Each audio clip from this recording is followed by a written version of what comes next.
শোণিতপুৰ জিলাৰ অন্তৰ্গত ঢেকিয়াজুলি পৌৰসভা এলেকাৰ ৩ নম্বৰ ৱাৰ্ডত অনুষ্ঠিত হৈছে গায়ত্ৰী মহাযজ্ঞ। উল্লেখ্য যে অপশক্তিৰ বিনাশ কৰি বিশ্বশান্তিৰ কামনাৰে ঢেকিয়াজুলি পৌৰসভা এলেকাৰ ৩ নম্বৰ ৱাৰ্ডত অনুষ্ঠিত হৈছে ২৪ কুণ্ডীয় গায়ত্ৰী মহাযজ্ঞ। গায়ত্ৰী মহাযজ্ঞৰ অনুষ্ঠানত এক উদুলিমুদুলি পৰিৱেশ দেখিবলৈ পোৱা গ'ল। সকলোৱে গায়ত্ৰী মহাযজ্ঞৰ অনুষ্ঠানত অংশগ্ৰহণ কৰি বিশ্বশান্তিৰ কামনা কৰিছে। সন্ধিয়া দীপযজ্ঞ হ'ব, বহুত ডাঙৰকৈ হ'ব। আমাৰ ইয়াত নট অনলি ঢেকিয়াজুলি, গুৱাহাটীৰ পৰা, গহপুৰৰ পৰা মানুহ খবৰ পাই আহিছে, গোলাঘাটৰ পৰা, সব জেগাৰ পৰা আহিছে। মই এইটো মাধ্যমতে আৰু মানুহক মই আমন্ত্ৰণ জনাব বিচাৰিছোঁ, যিসকল এতিয়াও খবৰ পোৱা নাই, আহক।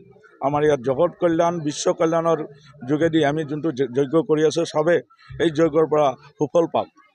আৰু লগতে আপোনালোকৰ যোনটো চেনেলকো আমি ধন্যবাদ দিব বিচাৰিছোঁ। আপোনালোকে সময় দি ইমান সেইদিনাও আপোনালোকে কলহ যাত্ৰাটো আহি আমাক সহযোগ, লগতে আমাৰ প্ৰচাৰত অলপ আগভাগ লৈছে, সেইটো কাৰণে মই আপোনালোককো ধন্যবাদ দিছোঁ। হয়, নমস্কাৰ সকলোকে। মই গহপুৰৰ পৰা আহিছোঁ। আমাক অধীষ্ঠাই প্ৰতি বছৰ নিমন্ত্ৰণ জনাই আহিবৰ কাৰণে, আৰু আমি প্ৰতি বছৰ অহাৰ চেষ্টা কৰোঁ। যোৱা বছৰ আহিব পৰা নাই, কিবা পাৰ্চনেল কামৰ কাৰণে। এইবাৰ আহিছোঁ, বহুত ভাল লাগিছে। আৰু এই যজ্ঞটো বহুতেই ভাল লাগে। বহুত দূৰৰ পৰা মানুহ আহে ইয়াত চাবলৈ, এইখিনি পূজাটো চাবলৈ।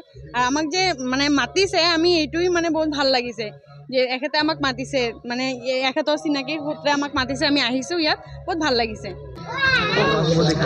ভালে লাগিছে আৰু গায়ত্ৰী পূজা হৈছে আমাৰ ইয়াত 4 দিনীয়া কাৰ্যসূচী। ভালে লাগে, ইমানেই गायत्री माता की जय।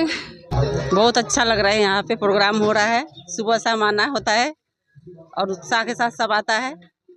गायत्री माता की जय।